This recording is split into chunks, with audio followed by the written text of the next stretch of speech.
this looks like something I'd really be into. It's a little more refined than what I have. Just like you and me. You've got the weird, fair mix of everything, and no, this looks really good. I'm afraid to bake it. I'm the funnel cake, and you're the fried green tomato. We got everything you need to know before you head down to the festival. We've got you covered. Then I got to retire. Come on. Then I got to retire. To take it off. You just want to see. Come on. Oh, yeah. Yeah, baby. Free the neck. Now we're talking. Free the neck. Yeah. There you go. There we go. It is Election Day in Oklahoma. We've got your back with all that you need to know before you get out there and vote. A large number of officers and investigators actually out on foot, walking around the parking lot, which part of it was taped off with that yellow crime tape. A massive meth lab operation exposed tonight, the latest on the investigation in rural Oklahoma. The Cleveland County Sheriff's Office is stepping up patrols near Slaughterville tonight after a rash of crimes happened over the last 3 weeks. Work on the I-235 and I-44 interchange continues tonight, and you might see some lane closures at night and on the weekends. Now, we've got you back tonight with an update on the state of bridges here in Oklahoma. The governor says that we are finally nearing the top of the list for the best in the nation. Teachers are not backing down on the calls for the legislature to fund education in the state as soon as possible. The deadline to fund education was yesterday. Highway Patrol says they need your help returning a vintage treasure back to its rightful owner. Now take a look at this. Storm season is here and the National Weather Service wants to see your safe place. Now if you're not sure where your tornado safe place actually is, we've got your back. The National Weather Service says, of course, storm shelters or basements are best. If you don't have one of those, try and put as many walls between you and the storm. So get into an interior room or your bathroom. You can upload a safe place selfie to our website tomorrow right here on OKCFox.com. Just click on the Chime In tab to upload your picture. A new alternative to the onside kick in the NFL could be coming soon. We will explain. And a town overrun by toxic creatures. We have that story coming up. There are about 78,000 farms in Oklahoma, and our state is second in the country with almost 2 million beef cows. But unfortunately, there are not enough vets practicing rural medicine. So here are some reasons why and a surprising trend about who is stepping up to address the shortage.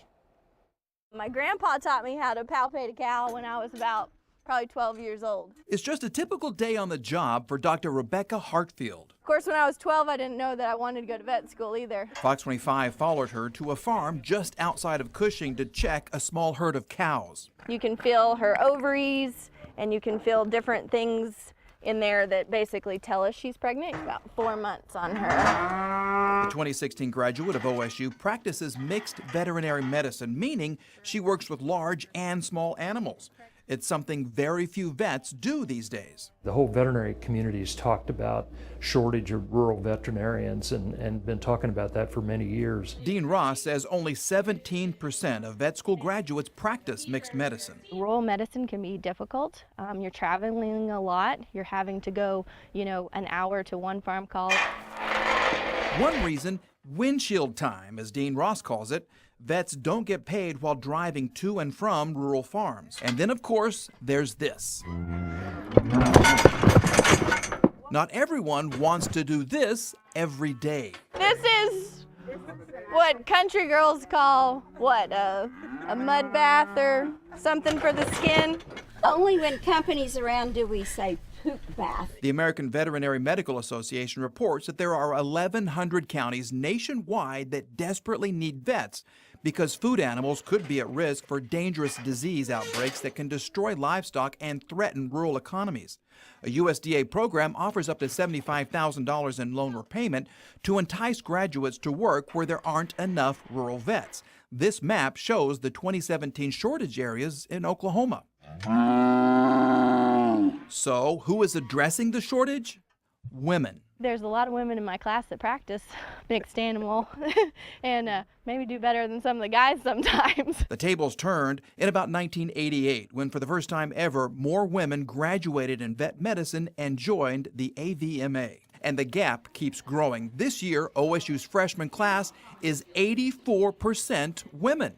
Mia Oppie was raised in Spencer, and she knew she wanted to be a vet when she was 5. I don't really even know where it came from. Just one day I realized what the profession was and I knew I wanted to do it. A fourth-year student at OSU, she'll graduate soon and practice mixed vet medicine. I definitely want to do both. Now, I'm just one of those people that couldn't make up my mind, so definitely some equine and small animal as well. Dr. Hartfield is addressing the shortage as well by visiting rural and urban schools with animals. More than half of these kids hadn't even pet a pig, seen a pig before. She's also writing books to get kids interested early. I want to educate kids so that, one, they know, to recognize maybe when their animal's sick, but then also maybe feed that desire to maybe go and be a veterinarian one day, maybe even at OSU. So there you go. This is really cool. Dr. Hartfield is using the sales of her books to fund a scholarship to support an OSU vet medicine student who wants to go in and then practice rural veterinary care just like she does. This is the first book of several. They're based on real experiences. It's called Rosie the Pig. And Wendy, I actually had her autograph this, and we're going to give this to you so maybe one of your kids will be inspired to grow up and be a rural vet. Well, I'm going to have to explain to them what a mud bath really is, because I learned something in that story, Mike. I've got to just process that. Just got to jump in with one arm. It takes a woman to do it, I'll tell you. I'm proud of those girls.